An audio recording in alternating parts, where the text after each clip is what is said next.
Entrepreneur, journaliste et personnalité de la télévision. De sorte que, il est le cofondateur et président de O'Leary et le cofondateur. Sa valeur nette estimée est de 400 millions de dollars. J'ai essayé de travailler pour quelqu'un quand j'étais très. Il est que 20 O'Leary, et voici ce 10 meilleures règles pour réussir. Jeune et ils m'ont viré. Droit de ma crème glacée. C'est vrai et cela m'a très profondément affecté. Et je viens de dire que je ne travaillerai plus pour personne. Cela ne signifie pas que votre vie est plus facile en fait. Vous devez avoir beaucoup de sacrifices sur la route du succès.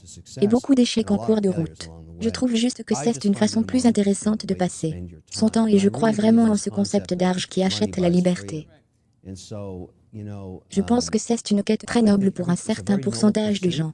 Mais pas pour tout le monde, parce que vous devez sacrifier beaucoup pour la période pendant laquelle vous travaillez sur votre entreprise. Et ce n'est pas tout le monde qui veut le faire.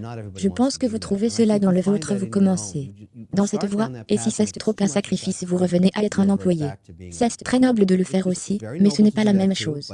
Il faut beaucoup de temps pour se libérer, travailler pour quelqu'un d'autre. J'étais avec un tas d'autres investisseurs que je respecte, et cela ne me semblait pas normal. Ils m'ont apporté un marché, et je voulais en faire partie, mais... Et j'ai écrit des millions de dollars sur celui-là, et ça ne me plaisait pas et j'ai tout perdu en 2 ans. Alors les investisseurs devraient faire confiance à leur instinct. Faites absolument confiance à votre instinct. Que diriez-vous? Vous avez dit plutôt ne soyez pas émotif. Et parfois l'intestin et l'émotion. Non, c'est un baromètre du risque. C'est quelque chose d'intériorisé pour un investisseur qui dit « Je ne me sens pas à l'aise ». Ce n'est pas une question d'émotion, c'est juste ne pas écrire ce chèque. C'était récemment la première fois que je n'écoutais pas ça et j'ai tout perdu. Alors maintenant mon radar est en place.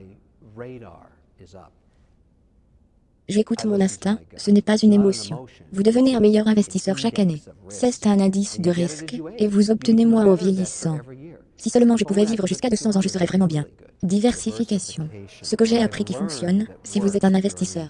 Peu importe combien d'argent vous avez, que ce soit 5 000 ou 500 millions de dollars, la diversification est ce qui vous sauve de la catastrophe ayant des investissements dans un large éventail d'entreprises et de secteurs. Il y a toujours quelque chose qui fonctionne, quand quelque chose ne l'est pas. Donc aujourd'hui, je peux me coucher ce soir en sachant que j'ai un objectif. Je veux aller au lit plus riche que je ne me suis réveillé. Deux choses différentes. Et la seule façon qui va m'arriver est d'investir dans beaucoup. Parce que chaque chose fonctionne tous les jours alors que 3 autres ne fonctionnent pas, mais c'est parfois pourquoi vous devenez plus riche. Alors comment ça se passe pour la femme qui travaille comme moi? Est-ce que cela commence par faire un questionnaire sur le profil de l'investisseur et commencer à investir un peu de votre argent dans un portefeuille diversifié? Oui, ce que je trouve chez les gens, c'est qu'ils tombent amoureux d'une idée. Dit que je veux ouvrir un restaurant, d'un stock ou d'un investissement, ou que leur sœur entre et « Ah oui, tu ne devrais jamais faire ça. » Ce que vous devriez dire, c'est que tout ce que j'ai, je ne mettrai jamais plus de 5% dans une idée. Je ne me laisserai jamais prendre dans une idée qui finit par être si grande pour moi que si ça échoue, je suis effacé. C'est la clé du succès. Pas plus de 5% dans une idée et pas plus de 20% dans un secteur. Par exemple, si vous aimez les stocks d'énergie, seulement 20% max. Si vous aimez l'or, seulement 20% max. Vous devez avoir une diversification. C'est la seule chose qui sauvera votre INE. Vous devriez faire l'hypothèse, lorsque vous faites un investissement, il y a une certaine probabilité que vous le perdiez. Ça ira à 0. Et c'est pourquoi vous avez besoin d'une réserve, comme un plan de sauvegarde. De l'argent mis de côté, que si tout éclate, tout va bien. Je trouve cela extraordinaire, quand les gens font leur premier, recommencent à souffler, événements de liquidité et qui ont un peu de capital qu'ils. C'est la plus grosse erreur. Vous devez prendre une noix même, si elle reste en espèces. Ou, c'est une sécurité très liquide à dire que je ne touche pas. Cela remonte à ce que ma mère m'a enseigné dépenser l'intérêt. Jamais le principal. Je veux dire, regarde, je fais beaucoup d'investissements fous. Je ne touche pas au principal. Les compétences de communication qui s'avèrent sont primordiales. La capacité d'articuler réellement ce que votre idée est dans une très courte période de temps est le numéro 1. Numéro 2, et c'est loin d'être plus compliqué à expliquer. Mais juste parce que vous avez une bonne idée, vous ne gagnez pas d'argent. Il y a une différence entre une bonne idée et quelqu'un qui peut exécuter le plan d'affaires. Vous passez donc les 5 prochaines minutes de votre présentation à expliquer pourquoi vous êtes la personne idéale pour exécuter le plan. Et ça, c'est beaucoup plus compliqué, parce que vous êtes assailli de toute une série de questions dans toute présentation que vous essayez d'élever l'argent pour, que ce soit sur Dragon, dans Shark Tank ou ailleurs. Combien de votre propre argent avez-vous mis dans cette entre? J'ai mis 50 000 $ de mon propre argent et je n'ai pas retiré de salaire à cette entreprise depuis 1 an et demi. Eh bien, pleure-moi une rivière. Vous devez passer par ce gant pour prouver que vous êtes la bonne personne ou que votre équipe est la bonne personne. Et si ces deux choses se rencontrent, alors la magie commence. C'est quand une équipe ou une personne commence à grésiller comme un isotope. Parce qu'ils sont clairement devenus un leader. Il est clair qu'ils sont différents de tous les autres. Non seulement ils peuvent articuler leur idée, mais ils peuvent aussi vous convaincre qu'ils peuvent l'exécuter.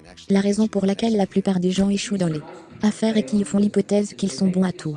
Et ils sont des maniaques égoïstes et même quand ils commencent à échouer à cause de leur propre insuffisance, ils ne s'arrêtent pas et ils explosent.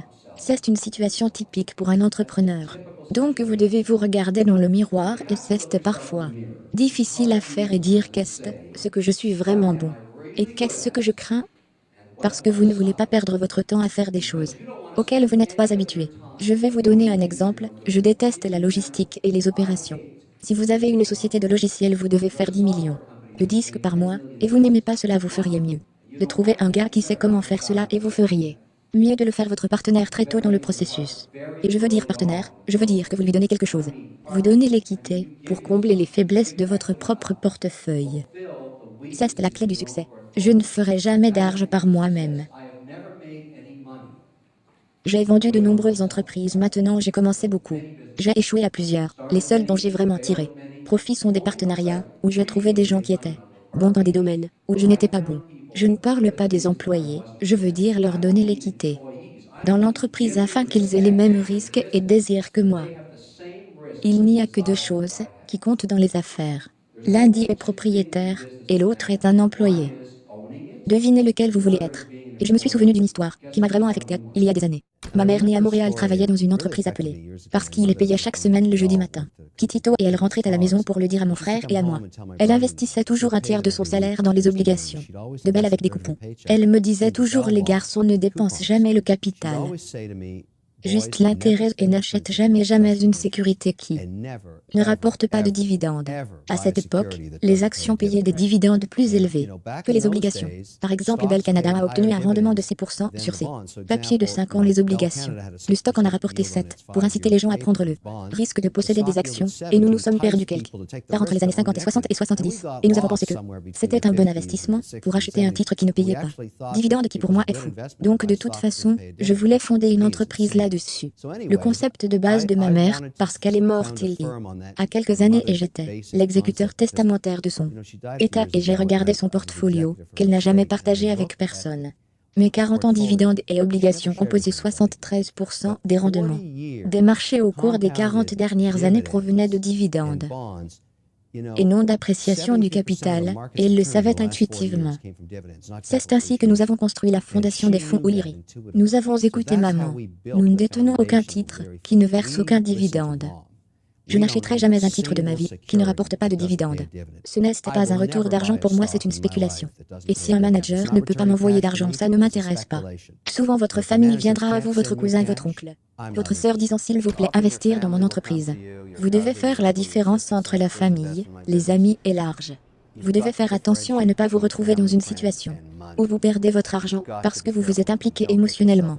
C'est un très gros conseil, parce que je l'ai fait, tout le monde a fait des erreurs en tant qu'investisseur. C'est l'un de ceux que j'ai fait les premiers temps, que je ne fais plus jamais. Mais je dis à tous les entrepreneurs canadiens avec qui je parle, et chefs d'entreprise, et propriétaires d'entreprise, que toute entreprise essaie d'obtenir au cours des 5 prochaines années 30% de ses ventes à l'extérieur de l'Amérique du Nord. Et le Canada est unique. Nous avons en fait un système de soutien au sein du gouvernement. Vous pouvez appeler le consulat dans n'importe quel pays où vous voulez faire des affaires, il vous rappellera, il organisera des réunions pour vous. Je l'ai fait il y a 2 décennies, quand je voulais déménager dans les États. J'ai appelé le consulat canadien à Boston. Vous pouvez le faire maintenant au Brésil, en Inde, en Chine, en Asie, au Cambodge, en Thaïlande. Et il y a quelqu'un qui dira « Je me soucie de cette entreprise canadienne, je vais faire des appels pour eux ». Vous avez encore à faire le travail, mais l'idée est de diversifier votre risque de vente et vous diversifiez votre portefeuille. Si vous vendez seulement aux États-Unis, vous allez vendre à une économie qui croît à moins de 3% pour le reste de votre vie. Donc Oprah a un coiffeur. Homme intéressant, son passe-temps était le thé. Ce thé que vous buvez, et il est devenu ce qu'on appelle un nez. Il avait une certaine habileté pour pouvoir sentir les thés de sulfon et les mélanger. Un jour, il donne une tasse de thé à Oprah pendant qu'il fait ses cheveux. Et elle dit que c'est le meilleur thé que j'ai jamais eu. Elle va à l'émission une demi-heure plus tard, et dit ce thé. Appelez tel Boti le meilleur thé que j'ai jamais eu. Il reçoit des ordres le lendemain pour 500 000 $. Vous connaissez l'effet Oprah, vous en avez entendu parler? Il ne peut pas financer cela. Alors il vient sur Shark Tank, et il cherche 250 000 $ et j'accepte d'acheter 35% de la compagnie pour ça. J'aime le thé, c'est si simple. De personnes qui commandent sur Internet simple. Obtient sur Oprah 5000 ordres mais m'en marque toutes sortes. Le télécommande, les flux de trésorerie n'est-ce pas?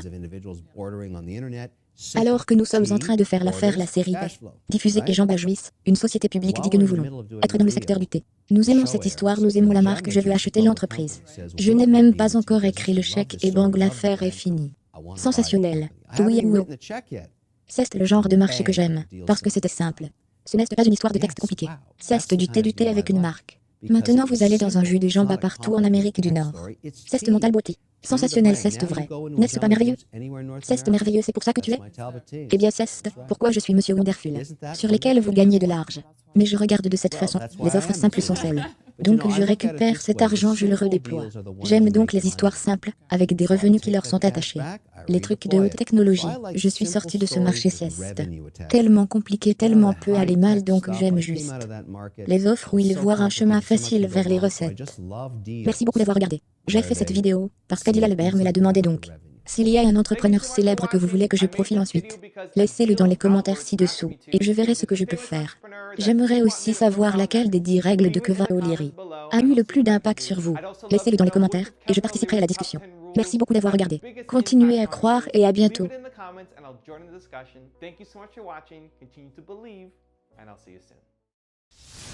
Vous savez qui ils sont probablement dans la cinquantaine, la soixantaine.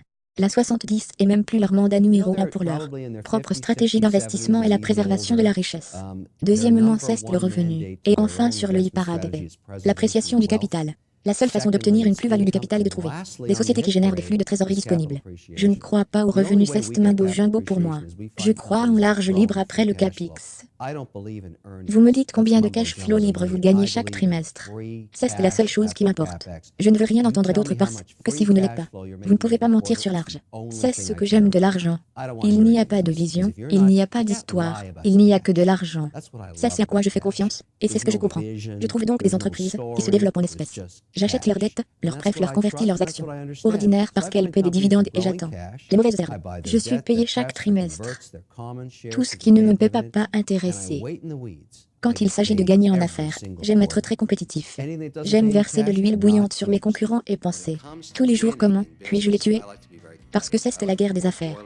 En fin de compte, je veux que mes actionnaires gagnent de l'argent, que mes concurrents et c'est très sain. Donc je pense que la goût d'une entreprise doit être comment? Faites-vous de l'argent, comment passer, vous votre temps à faire de l'argent pour vos actionnaires? Vous n'êtes personne en tant qu'entrepreneur, jusqu'à ce que vous ayez gagné de l'argent pour quelqu'un d'autre. J'aimerais qu'on se souvienne de moi pour avoir adhéré à un idéal, soutenu le capitalisme, y avoir cru et l'avoir combattu toute ma vie. Je veux dire vraiment croire que la seule valeur dans une société est celle d'un entrepreneur qui crée une entreprise, crée des emplois, crée de la richesse et maintient notre niveau de vie. Le gouvernement ne nous apporte rien. Il n'y a aucune valeur créée ici. Vous payez pour le secteur privé et il fournit un service. En ce qui me concerne, tous les employés du gouvernement travaillent pour moi et nous devrions leur demander les mêmes paramètres que nous nous imposons. Si vous ne jouez pas, vous devriez être renvoyé, nous le faisons. Dans le secteur privé, nous devrions le faire aussi dans le secteur public. Je les respecte en tant que leader, mais je comprends aussi que je paie pour tous leurs coûts. Donc ce que je veux, et ce dont je veux qu'on se souvienne, c'est pour mon dernier jour, je veux réduire le gouvernement d'un tiers. Je crois que chaque dollar dépensé est 33% gaspillé, et 33% trop gros. Dans ce pays, nous avons besoin de moins de gouvernement. Nous avons besoin de plus de secteur privé. C'est ainsi que nous devenons riches et gagnons.